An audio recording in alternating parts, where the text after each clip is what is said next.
We've all been told the same story. Go to uni, get a good job, work hard, retire at 65. But here's the problem. Things don't really work like that anymore because by the end of next year, the traditional career as we know it might not exist anymore. If you're new here, hi, I'm Nischa. I'm a former banker and I spent a decade in the corporate world and then made a transition. Over the last few years, I've transformed my career so I can make money and sleep well at night no matter what happens. And in this video, I'm going to explain why 2026 could mark the end of jobs as we know them. I'll also reveal the forces causing the biggest workplace shakeup since the Industrial Revolution. And third, I'll explain exactly how to future-proof your income before it's too late. Let's dive in. You might have heard, if you work hard, take risks, follow your dreams, anything is possible. In the US, this used to be called the American dream. The idea that if you work hard enough, you can achieve success and build a good life. But that's all starting to change. 70% of Americans now say that the American dream doesn't hold true anymore.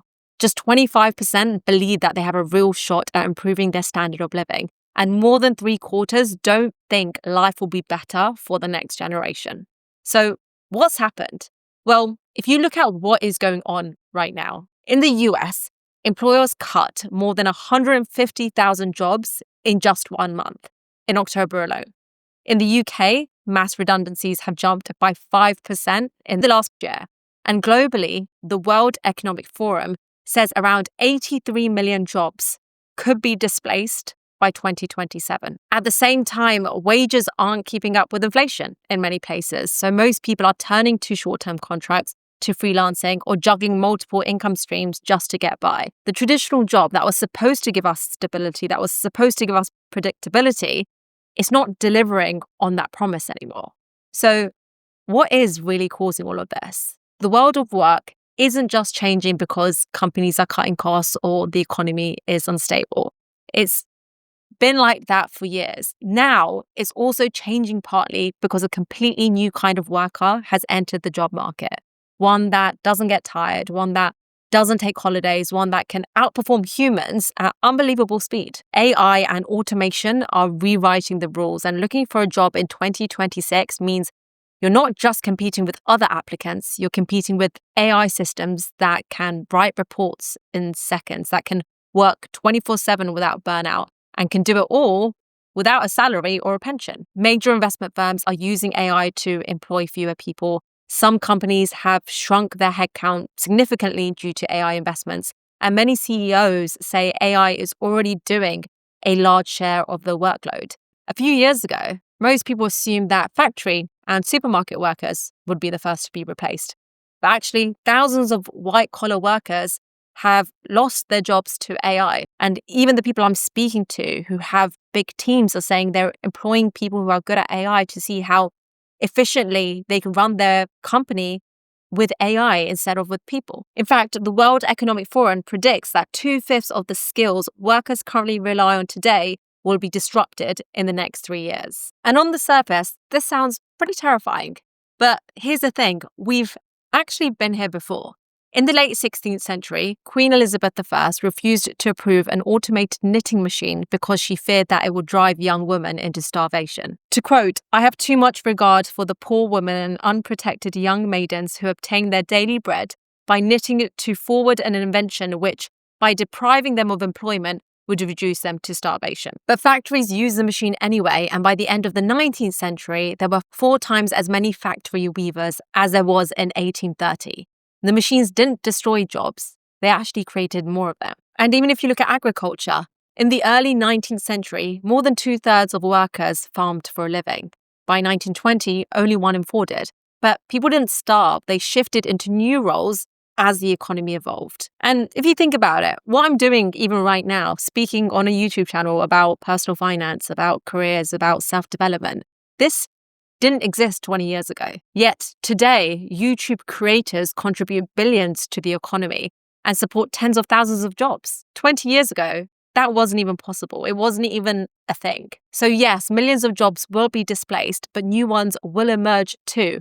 69 million of them, according to the World Economic Forum. We just don't know what those jobs will be yet. That said, even with all of this uncertainty, it's easy to feel powerless. But should we just wait around and see what happens and see how things unfold? Probably not. We should probably take matters into our own hand. And this is where the rise of the portfolio career comes in. If you've ever applied for a mortgage, you know how ridiculous the system can be. Mortgage lenders love seeing one full-time salary job, even if the job pays badly or the industry is declining. As long as it looks stable on paper, you're good. But if you're self-employed, if you're earning from a mix of sources, suddenly you're considered more risky.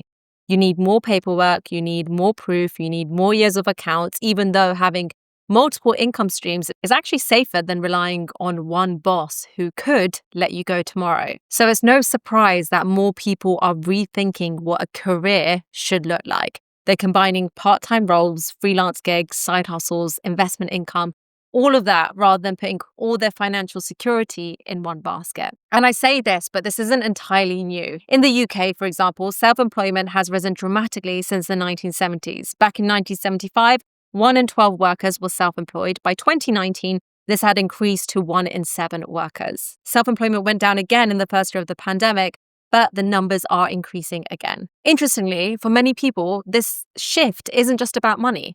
Studies show that self-employed people often report higher job satisfaction. Solo self-employed workers, i.e.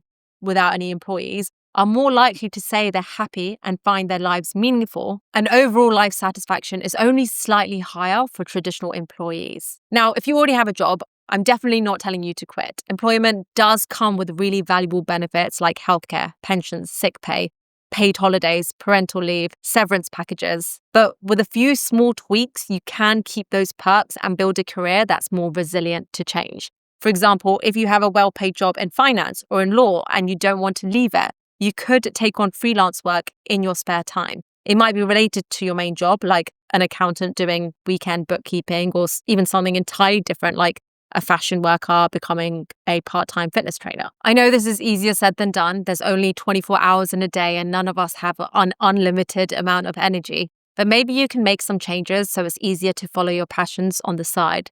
Things like working remotely or switching to a less demanding but equally secure position.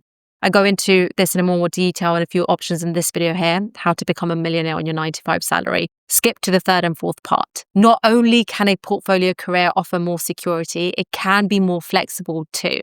With an ability to make money from multiple interests, you may also find that you're less likely to get bored. Another way to future-proof your career is to invest in skills, not job titles. Job titles, they disappear. Departments get cut, entire industries shift. But skills, they stay with you. So instead of thinking I'm a marketing manager or I'm a financial analyst, think about what you can actually do, i.e. you can communicate clearly, you can manage projects, you can understand data, you can solve problems creatively, you can sell ideas. And then these skills allow you to move sideways, diagonally, or completely pivot if needed because you're not tied to a specific job title or role. You could carve any job to your role with the skill sets that you have. Next, and this is something that most people overlook or they don't want to do because they're so used to being in an institutionalized environment, and that is building a personal brand. I'm not saying become an influencer. You just need a digital footprint that shows who you are and why people should trust you. So a solid LinkedIn profile, a simple website, a portfolio, or a few case studies. When thousands of people can apply for the same job in minutes, visibility is often what sets you apart. It's not enough to be good anymore. People need to know that you exist. Next, embrace technology instead of running from it. AI is not going away. It will automate tasks and transform professions. But if you know how to use AI tools to generate ideas, to analyze data, to improve your workflow, to save time, you'll instantly be more valuable. Just don't let it replace your own thinking. That's what I want to say, because some research suggests that AI tools may erode our ability to learn or complete tasks independently. Sure, so you want to be technologically literate, but keep investing in your brain too. And that brings me to the final tip, which is be human. Because when everyone around you is outsourcing their thinking to AI, embracing what makes you human actually can give you a huge advantage. And as an article in the Harvard Business Review puts it, we may discover the advantage of sounding like ourselves and embracing our own personality. It goes on to explain that having meals with colleagues, attending conferences, and initiating conversations with a stranger might not seem that important, but they represent an opportunity to build connections and gain insights that simply aren't possible through AI. Think of it this way: AI only knows what we've programmed it to know.